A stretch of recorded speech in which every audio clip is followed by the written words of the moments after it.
वज्रानो उद्दाम आवळा कसुनिया पाश देहनवरतील परिहृतील अभंग आवेश असं म्हणत असत असत समर्पण करणाऱ्या देशभक्त शहीदांना, स्वातंत्र्य सैनिकांना, राष्ट्रभक्तांच्या असीम त्यागाला आपण अंतःकरणपूर्वक अभिवादन करूया। भारत माता की आपला आवाज असा जगभर घुमला पाहिजे। भारत माता की ज्या स्वातंत्र्याला शेवटच्या माणसापर्यंत घेऊन जाण्यासाठीची कटिबद्धता या ठिकाणी व्यक्त करण्यासाठी आपण सगळेजण उपस्थित झालो आहोत। या युगातील जे आव्हान आहे त्या आव्हानांचा मुकाबला करण्याचं सामर्थ्य निश्चितपणे आपल्या पिढीमध्ये आहे। सरफरोशी की तमन्ना अब हमारे दिल में है, देखना है जोर कितना बाजुए कातिल में है असं म्हणत त्या सगळ्या आजच्या युगातल्या आव्हानांना आपल्याला भिडायचं आहे। आज आपल्या या ध्वजारोहणासाठी सकारात्मकतेचं, विधायकतेचं आंतरिक नातं जोपासत ज्यांनी आपला जीवन मार्ग अवलंबलेला आहे असे आदरणीय दिलीप भाऊ देशमुख आवर्जून उपस्थित आहेत। मी आपल्या मुख्याध्यापिका जया जाधव मॅडमला विनंती करतो की भाऊचं या ठिकाणी स्वागत करावं।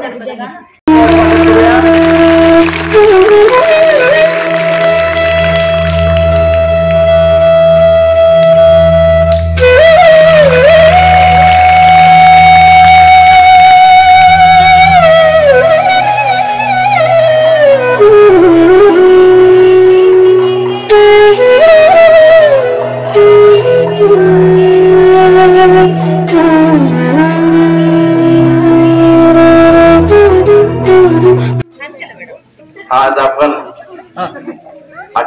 78व्या स्वातंत्र्य दिनानिमित्त सर्वजण जमलो। आपल्या शाळेतले सर्व गुरुजन व विद्यार्थी, मी सर्वांचं आज स्वातंत्र्य दिनानिमित्त स्वागत करतो। आपल्या पूर्वजांनी जे स्वातंत्र्य मिळवलं तो फार कष्टानं मिळवलेलं स्वातंत्र्य आहे आणि या टिकवण्याची जबाबदारी आपल्यावर आहे। स्वातंत्र्याच्या काळामध्ये, स्वातंत्र्य निर्मितीच्या काळामध्ये सावित्रीबाई फुले आणि महात्मा ज्योतिबा फुले यांनी जे स्त्री शिक्षणाची सुरुवात केली त्यामुळे आज आपल्याला हे दिवस चांगल्या प्रकारे पाहायला मिळत आहेत। आज आपल्याला स्वातंत्र्य मिळालंय, स्वतःच्या उद्धारासोबतच आता आपल्याला राष्ट्र निर्मितीची, आपल्याला एक अखंड राष्ट्र व बलशाही राष्ट्र निर्माण करण्याची आज गरज आहे।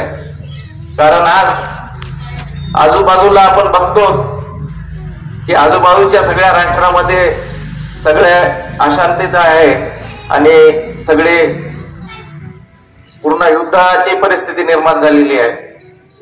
तर आपल्या भारतामध्ये एक सशस्त्र राष्ट्र निर्मिती करण्याची सगळी जबाबदारी आज आहे तुमच्या युवा पिढीवरच येत आहे।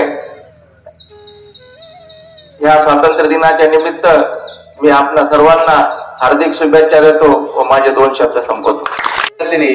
सर्व आमचे रेग्युलर विद्यार्थी आदरणीय दिलीप भाऊ आणि प्राथमिकचे शिक्षक वृंद, सगळे शिक्षक वृंद, आपल्या सर्वांना स्वातंत्र्य दिनाच्या कोटी कोटी शुभेच्छा, कोटी कोटी मंगल कामना। धन्यवाद।